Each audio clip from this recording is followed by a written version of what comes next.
Happy Lord's Day sa bawat isa at muli na naman po tayong dadako sa pag-aaral ng salita ng Diyos. Welcome sa atin pong Sunday School. At ating patuloy na pag-aaralan ang the ABCs of Christian Growth at natapos na natin ang letter A. At ngayon naman punta tayo sa letter B at ang letter B is all about the Bible. At part 1 po muna ang ating pag-aaralan sa ngayon. Sinasabi po ng salita ng Diyos in 2 Timothy chapter 3 mula verse 15 hanggang 17, and that from a child thou hast known the holy scriptures, which are able to make thee wise unto salvation through faith, which is in Christ Jesus. All scripture is given by inspiration of God and is profitable for doctrine, for reproof, for correction, for instruction in righteousness, that the man of God may be perfect, truly furnished unto all good works. So ito pong talatang ito ay isang magandang reference verse para ipakita ang kahalagahan ng banal na kasulatan sa ating buhay bilang isang mananampalataya. Bago natin isa-isahin or expound ang talata, tanungin muna natin ang ating sarili, what is the authority in your life? Ano ba ang otoridad ng iyong buhay? Maaring itong tanong na ito ay iba-iba ang kasagutan sa bawat taong kausap po natin. Maaring may mga tao tayong ma-encounter na ang magiging sagot po nila ay nakabatay po sa nakararami, or maaring ang iba naman ay nakabatay doon sa kanilang mga napanood. Kaya nga, many people derive their authority from their conscience. Ayan po, no? Yung iba naman ay konsensya ang kanilang pinagbabatayan para masabi nila na ito yung tama o mali. Ang problema po sa ganitong klase ng paniniwala ay sinasabi nga ng Titus chapter 1, verse 15, unto the pure all things are pure, but unto them that are defiled and unbelieving is nothing pure. Tingnan niyo po ito. But even their mind and conscience is defiled. So hindi natin pwedeng pagbatayan ang ating konsensya para malaman ang tama at mali, or kung gagawin ang tama at mali, dahil ang konsensya po, mga kaibigan at mga kapatid, hindi po ito accurate. In fact, bilang mga makasalanan, bilang naipasa po sa atin, no, yung kasalanan na yan mula kay Adan, talagang expected po sa mga tao ang nagkakaroon po ng corrupt na paniniwala, corrupt na paggawa. Kaya hindi talaga basis ang ating konsensya, at subjective po ito sapagkat iba-ibang tao, iba-iba ang kanyang iniisip na tama o mali, o iba-iba yung nasa konsensya niya. Meron pong mga tao na kahit sabihin natin nakapag-aral pa sa mga matataas na universidad o nakapagtapos ng isang magandang kurso, pero kung polluted na po, no, ang kanyang kaisipan, ang kanyang konsensya, ay nagiging manhid na po sa mga issues na kinakaharap, na alam naman nating pag ibabatay natin sa Bible, may malinaw na tama at mali. Other people, especially religious people, have the church or some other man-made creeds or beliefs as their authority. So yan po, marami ring mga tao na ang kanilang otoridad ay ang kanilang sinasamahang church, o maaring yan ay relihiyon o denominasyon, yan ang kanilang nagiging batayan. Kaya lang sinasabi nga po ng Colossians chapter 2 verse 8, kumbaga nagbigay ng warning si Apostle Paul, sabi rito, beware lest any man spoil you through philosophy and vain deceit, after the tradition of men, after the rudiments of the world, and not after Christ. Ito nga po ang pinag-iingat ni Pablo, sapagkat merong mga tao na sila po ay gumagamit, o may mga reliyon, may mga samahan, may mga denominasyon na ang kanilang basis is tanging mga filosofiya lamang, o ito'y mga tradisyon lamang na gawa ng tao. Kaya hindi po ito basis ng kung ano ang tama at mali. Hindi siya pwedeng maging authority ng buhay mo at ng buhay ko. Kaya nga bilang mga mananampalataya, for the Christian, the Bible alone is the unchanging authority for faith and practices. So ito po dapat ang ating maging batayan O ito dapat ang magiging authority natin sa lahat po ng ating paniniwala, sa mga doktrina po natin at pamumuhay natin. Kaya nga balikan natin yung 2 Timothy chapter 3 verse 16 to 17.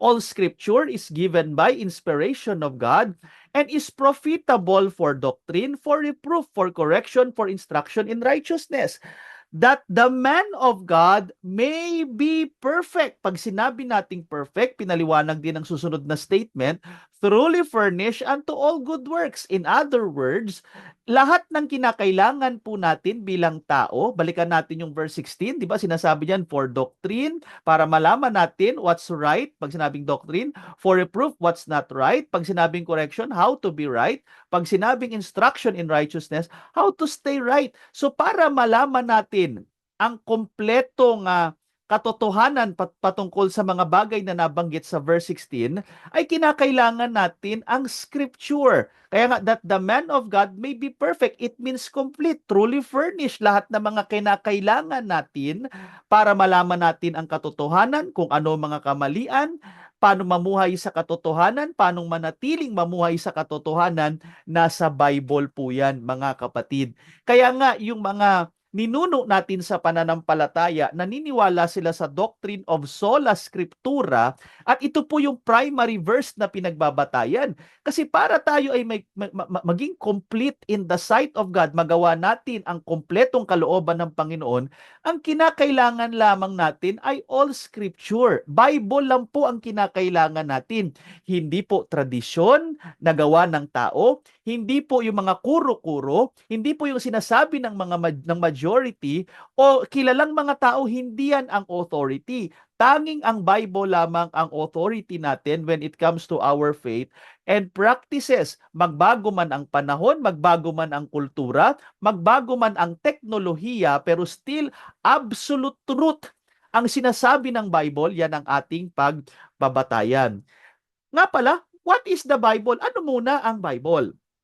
Letter A, the Bible is a collection of 66 books. Ayan, so yan po ay 66 books divided into two major sections known as the Old and New Testament. So, isang single na aklat na naglalaman ng 66 na aklat at meron pong 39 in the Old Testament.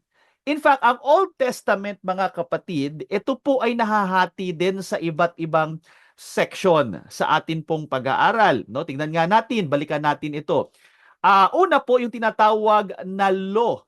At under the law section ng Old Testament, ito po ay nagsisimula sa aklat ng Genesis at natatapos ito sa aklat ng Deuteronomy. Kaya nga ito yung first 5 books of the Bible na tinawag sa Hebreo na Torah. Pagdating naman sa mga Griego, ito ay Pentateuch na tinatawag. So yan yung law. Then meron tinatawag na history o historical section ng Old Testament. Dito naman po ay yung tinatawag na Joshua hanggang Esther. Then merong tinatawag na poetical or poetry section ng Bible sa Old Testament. Yan po yung tinatawag na Job hanggang doon sa Song of Solomon. Then, meron pong tinatawag na major prophets. Ito po yung Isaiah hanggang Daniel. At merong tinatawag na minor prophets, Hosea hanggang Malakay.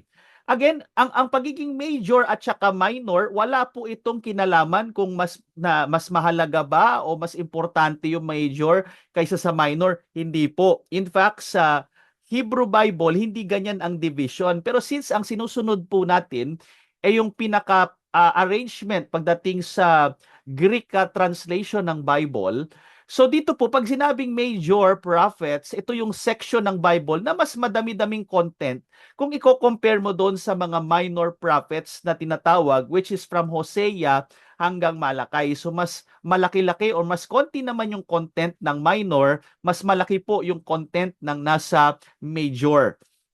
Then, let's go to the section of the New Testament.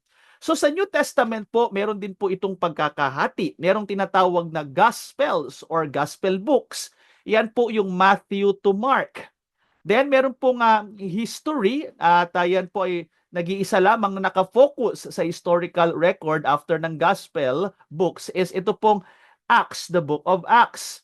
Then, meron pong tinatawag na Pauline or Pauline epistles. Ito po ay nagsisimula sa Romans. In fact, may mga ilang pagtatalo kung ang Hebrews ba ay kasali o hindi sa sinulat ni Pablo. May mga pagtatalo po dyan ang mga scholars, pero since meron pong internal evidence na si Pablo ang sumulat ng Hebrews, kaya sinama ko po dyan sa division, and I agree doon sa mga naniniwala na ang Hebrews, bagamat iba yung structure niya compared doon sa mga ibang sinulat ni Pablo, pero I agree na ito pong Book of Hebrews ay meron pong internal evidence na ito po ay talagang kabilang sa sinulat ni Pablo at hindi natin yan pag-aaralan sa ngayon. Then meron tinatawag na general epistles. Ito naman po ay sinulat ni James hanggang doon po kay Jude. Then, meron pong tinatawag na prophecy o prophetical o nag-iisang book na nakafocus sa lahat ng content niya sa prophecy, and that is the book of Revelation. So basically, diyan po nahahati yung ating Bible. Una, merong Old and New Testament, then meron pong mga divisions per testament. At maganda po yan para kung tayo ay nagsasaulo ng Bible, ay madali nating mahanap o ma-identify kung nasaan po natin bubuklatin yung librong pinapahanap ng preacher na atin pong napapakinggan. So let's go to letter B. Meron mga other names, no? The other names given to the Bible are. So meron pong mga iba't ibang ginamit, no? Actually, itong titignan natin, ito lang po yung mga sabi nating madalas na ginagamit. Pero meron pa pong iba pang portion sa Bible na gumamit din po ng mga iba pang titles pagdating sa Word of God. Pero ang bibigyan lang natin ng pansin, of course, ang Bible po ay tinatawag siyang the Word of God. Dito po sa Romans chapter 10 verse 17, atin pong matutunghayan, ang sabi rito, so then faith cometh by hearing, and hearing by the Word of God. So ginamit po diyan yung title po na Word of God or name, no, na tumutungkol sa Bible. Then, meron din pong tinatawag na the Holy Scriptures.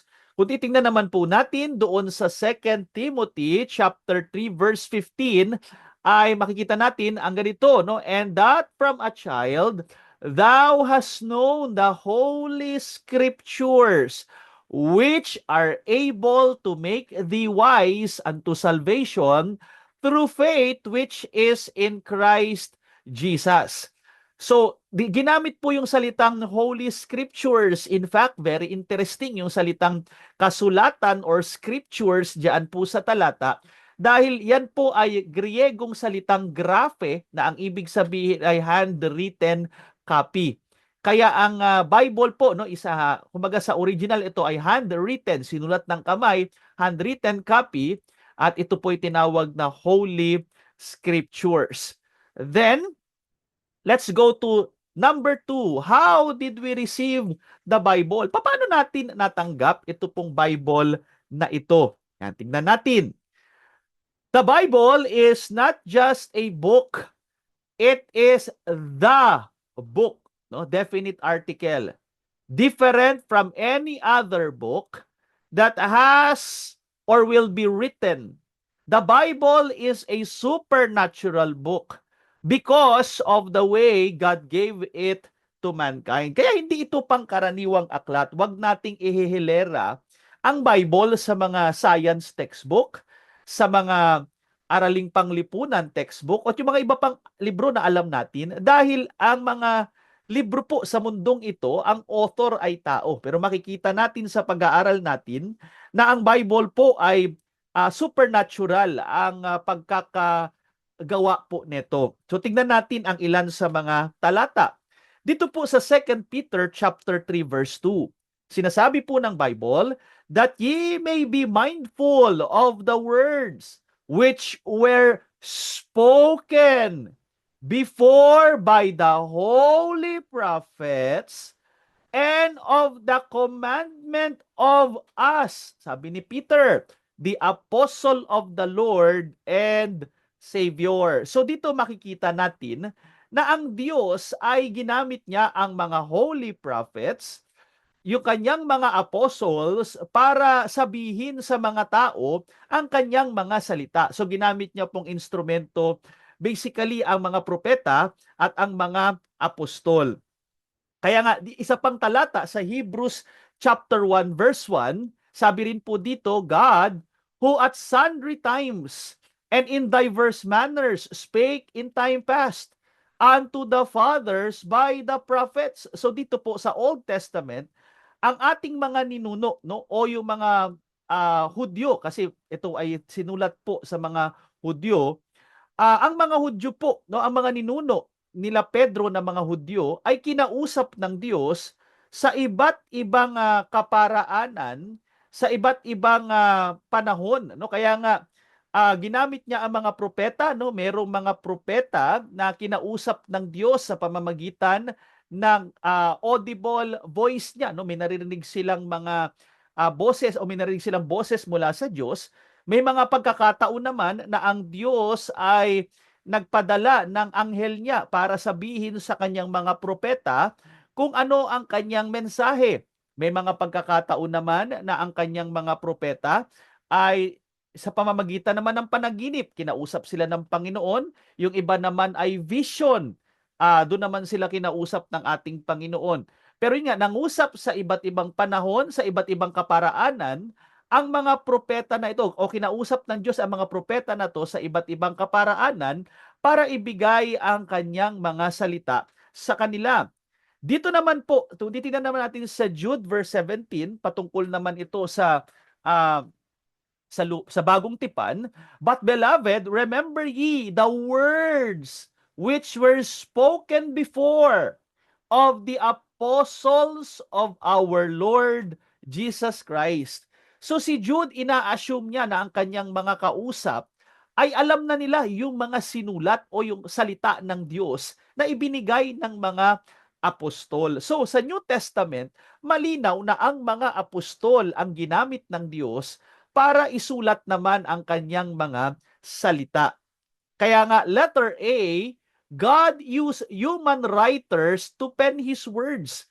So tandaan nyo po, no, hindi sapat na naibigay lang ng Diyos ang kanyang salita sa pamamagitan ng panaginip, sa pamamagitan ng vision, sa pamamagitan ng audible voice, or sa pamamagitan ng mga anghel. Hindi po natatapos doon kasi uh, pag yan po ay kumbaga sa pamamagitan ng salitaan lamang, no, or oral tradition, malaki ang posibilidad na ito po ay madagdagan or mabawasan pag inikwinento na po sa iba. Kaya nga 'di ba, kahit sa secular na example, halimbawa yung mga chismis, pag ito ay salitaan lamang, pwedeng mabago yung version ng kwento.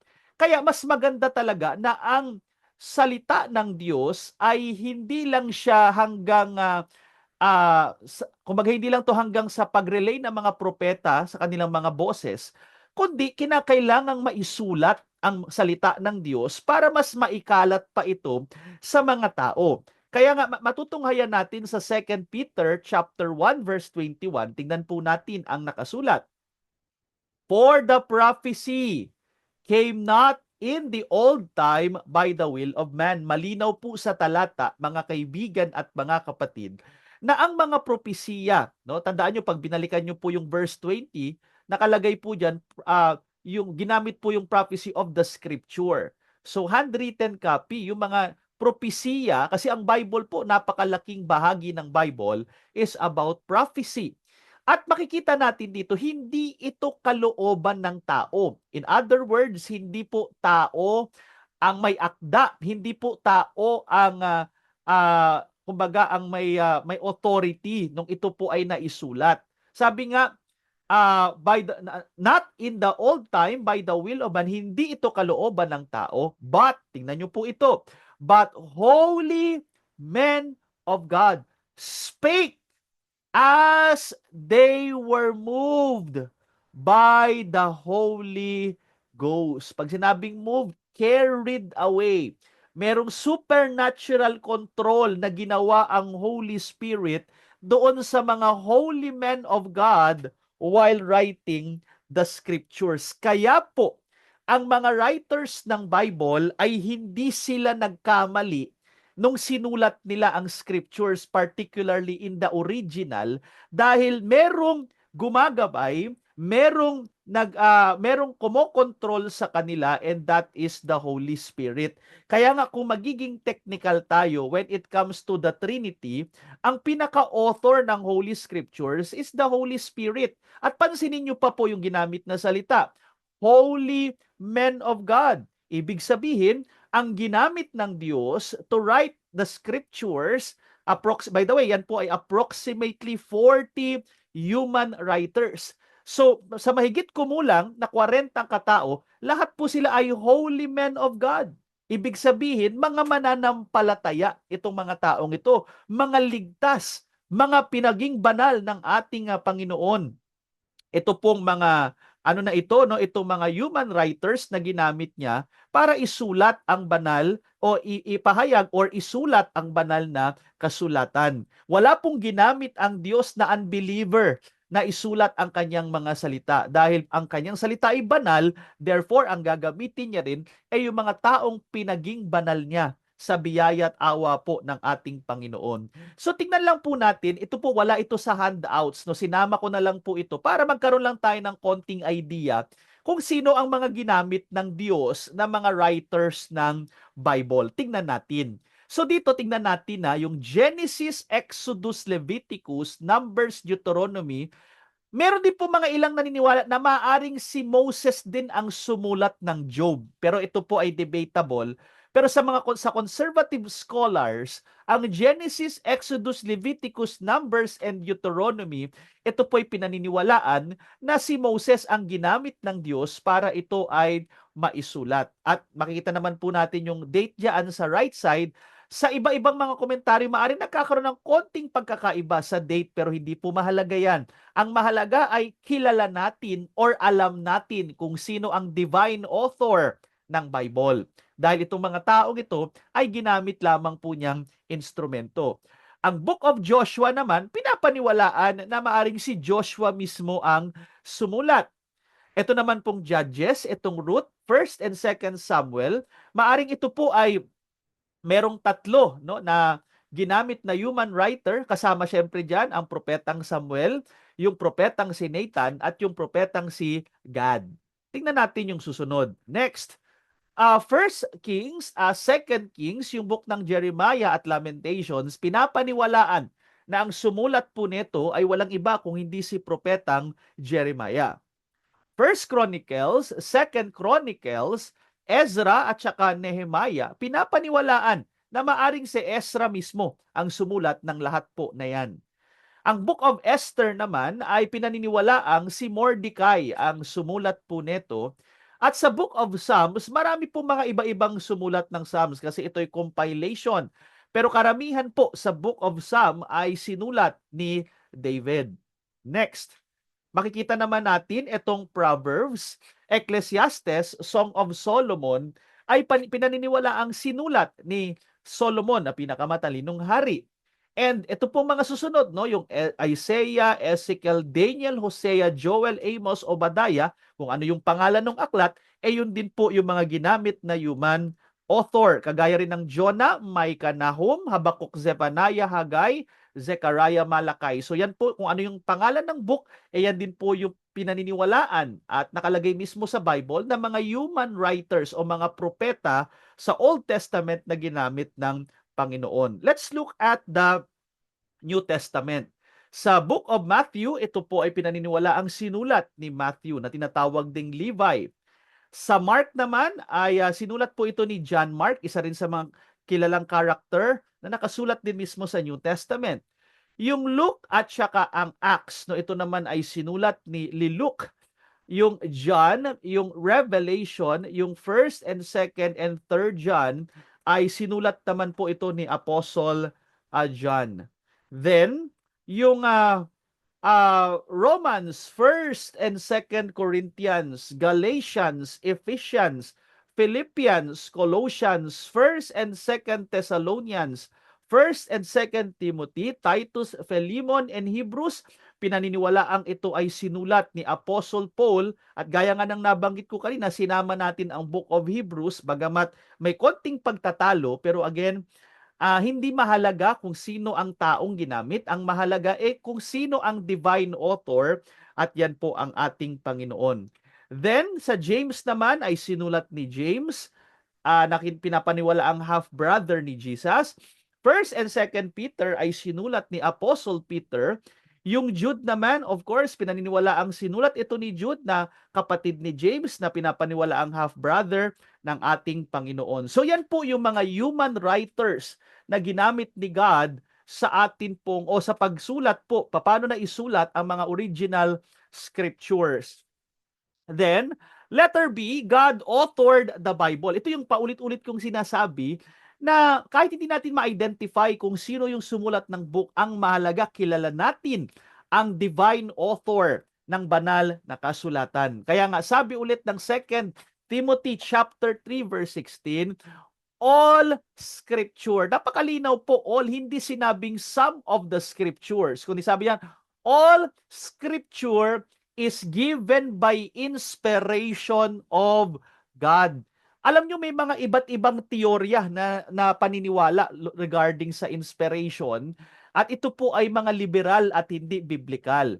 Meron pong paniniwala na ang Bible ay naglalaman lamang ng salita ng Diyos. Mga kaibigan at mga kapatid, 2 Timothy 3:16 mismo ang nagtuturo na all, hindi sinabing some of the scriptures, kundi all scripture kasi ang kanilang argument ay merong mga statement sa Bible kagaya in Genesis chapter 3. Meron po doong statement si Satan. Makikita rin naman natin sa iba pang portions ng Bible na may statement din si Judas. No? So yung mga yon sabi, hindi naman lahat ay salita ng Diyos. May salita si Satanas, may salita yung si Judas, at yung mga iba pang characters ng Bible. Well, ang sabi kasi ng Bible, all scripture is given by inspiration of God. Tandaan nyo po, kagaya ng noli me tangere. Ang noli me tangere, meron pong statement diyan si Padre Damaso, merong statement si Crisostomo Ibarra, pero ang author ay si Dr. Jose Rizal. Ganun po sa Bible natin. Yes, may mga statement na sinabi yung mga characters, pero paano nalaman ng mga writers ng Bible, like for example, ang Genesis chapter 3, paano nalaman ni Moses na yung naging conversation ni Eva at saka ng serpent doon sa Genesis chapter 3, wala pa naman doon si Moses. So yun ay nalaman po ni Moses dahil all scripture is given by inspiration of God. Andyan ang Holy Spirit na gumabay dito po kay Moses. Siya ay kinontrol, moved by the Holy Ghost para maisulat niya ang accurate na account na nangyari po doon sa Genesis chapter 3. Kaya kalokohan po yung paniniwalang ang Bible ay naglalaman lamang ng salita ng Diyos. Hindi po. Ito ay all scripture. Lahat po. Lahat mula sa unang word sa Genesis at ang pinaka-last word sa Revelation, lahat pong yan ay salita po ng Diyos. At dahil po dyan, dahil ang Bible ay salita ng Diyos, masasabi natin, kagaya ng John 17:17, sabi ng Bible, sanctify them through thy truth, thy word is truth. Ang salita ng Diyos ay katotohanan. Mapagkakatiwalaan natin ang Bible mula pa sa umpisa hanggang sa wakas. Kaya nga po, lahat ng mga account na nakasulat sa Bible, ito'y ating dapat paniwalaan at tanggapin. Hindi man natin nakita, hindi man natin ito, kumbaga, maaring pinagdududahan man ito ng mga ilang scholars. Kaya nga ang mga scholars, mga kapatid, hindi sila authority when it comes to our faith and practices. Kasi ang mga scholars, nagkakaroon ng mga iba-ibang pananaw. Iba ang pananaw ni Scholar A, iba ang pananaw ni Scholar B. Kaya ang ating paniniwalaan is si God. Ano sinabi ni God sa kanyang word? Kasi yan yung katotohanan. Kaya pag merong scholar na nagsabi na hindi totoo o hindi literal si Adan, hindi literal si Eva, hindi literal yung serpent, huwag tayong maniniwala doon. Dahil si Jesus Christ mismo ay naniniwala sa literal na interpretation ng banal na kasulatan. Kaya paniwalaan natin, kung wala man tayong nakitang nagsasalita na serpent, hindi yan ang mahalaga. Ang mahalaga, totoo yung sinabi ng Bible. Kung nakasulat sa Bible na nahati yung dagat nung panahon ni Moses, hindi man tayo nakakita ng dagat na nahahati. Pero dahil yan ay nakasulat sa salita ng Diyos, at dahil ang Diyos natin is a supernatural, all-powerful God, walang imposible sa Kanya. Kaya niyang gawin yun at paniwalaan natin ang lahat ng mga nakasulat sa banal na kasulatan. At the rest ng mga teachings na kontradiksyon sa Bible ay ating ire-reject dahil ang katotohanan ay sa Biblia lamang natin ito matatagpuan. Kaya nga, dito po makikita pa natin sa isa pang talata, sa Psalm 119, verse 160, sabi ng Bible, "Thy word is true from the beginning, and every one of thy righteous judgments endureth forever." Mga kaibigan at mga kapatid, tandaan niyo po, ang Bible, simula pa noon, katotohanan na ang tinuturo. Wala pong nagbabago sa salita ng Diyos when it comes to the moral standard. Kaya nga po, nagbabago man ang kultura ng tao, nagbabago man ang moral standard ng tao, kung anong sinabi ng Bible, totoo po yan kahit na ang tao ay nagbabago. Kaya nga hindi natin pwedeng ibase yung authority sa ating nararamdaman. Hindi natin pwedeng ibase yung ating authority sa nakararami o sa majority o sa kung ano yung sikat na paniniwala. Hindi po. The Bible is the absolute truth. Kaya pag sinabi ng Bible na masama ang adultery noon, hanggang ngayon masama po ang adultery. Pag sinabi ng Bible na masama ang magnakaw, kahit na sabihin nating marami man ang mga magnanakaw sa ngayon na para bagang nasa tama sila, hindi po. Bible pa rin ang absolute truth. Pag sinabi po ng tao na okay na ikasal ang lalaki sa lalaki, babae sa babae, pag sinabi po ng tao yan o pag sinabi ng gobyerno, Bible pa rin po ang paniniwalaan natin dahil ang Bible is the absolute truth at ang design ng Panginoon ay male and female, created He them. So, lalaki at babae ang dapat ikasal at yan po ay absolute truth. Magbago man ang panahon, magbago man ang kaisipan ng tao, pero magstay po tayo sa sinasabi ng Bible, hindi po nagbabago ang design, ang kautusan, ang salita ng Diyos. Kaya pagdating po sa buhay mag-asawa, pagdating sa buhay ng magulang sa anak, nasa Bible po ang ating authority. Ano ang pinaka-design ni God sa husband? Ano ang design ni God sa wife? Ano ang design ni God sa mga anak? Ano ang design ni God pag ikay naghahanap buhay o kung ikaw ang pinaka-boss dyan sa trabaho, may design sa iyo ang Diyos. Tignan mo ang salita ng Diyos. Ang gobyerno din ay may design ang God pagdating sa gobyerno. Kaya nga hindi nagbabago ang salita ng Diyos. Alam nyo kaya nagkakagulo ngayon sa ating bansa, nagkakagulo ngayon ng mundo, hindi kasi sinusunod yung katotohanan na sinasabi po ng Bible. Kaya sabi nga, the Holy Spirit moved the human writers of the Bible in such a way that they recorded the very words and sense of God, though couched in their own literary style. So dito po makikita natin na ang mga writers ng Bible, no, iba-iba man po ang style ng pagkakasulat ng Bible. Lumalabas din po diyan yung personalidad ng mga writers, pero hindi sila nagkamali kasi nga the Holy Spirit moved them, controlled them supernaturally. Kaya ang Bible po ay ating mapagkakatiwalaan. Maaring makarinig tayo ng ibang opinyon. Iba ang sasabihin ng mga ilang dalubhasa kuno, no, mga scholars. Pero alam nyo, babalik pa rin tayo sa Word of God kasi ang mga scholars ay hindi absolute truth. At gaya nga ng sinabi ko kanina, iba-iba din po ang opinion ng mga scholars. Minsan nakakagulo din po ang kanilang isipan. Para hindi tayo maguluhan, let's go back to the Word of God. Tandaan nyo po si Satan in Genesis chapter 3, naglagay siya ng pagdududa kay Eva sa kanyang kaisipan sa salita ng Diyos. Hanggang ngayon po, ganyan pa rin ang ginagawa ng kaaway sa atin. Nagbibigay pa rin siya ng pagdududa sa salita ng Diyos. Tayo po ay manangan sa sinasabi ng salita ng Diyos dahil hindi po ito ordinaryong aklat. Ito po ay book na authored by God at ito po ay marami pang mga ibang evidences pero hindi natin pag-uusapan sa ngayon ang mga ebidensya pong yan. Pero talagang ang Bible ay napatunayan noon hanggang sa ngayon na ito ay inspired, inerrant, infallible Word of God. So tapusin po muna natin dito ang unang bahagi ng pag-aaral ng Bible. Isusunod na lang po natin o itutuloy na lang po natin sa susunod na video. God bless us all.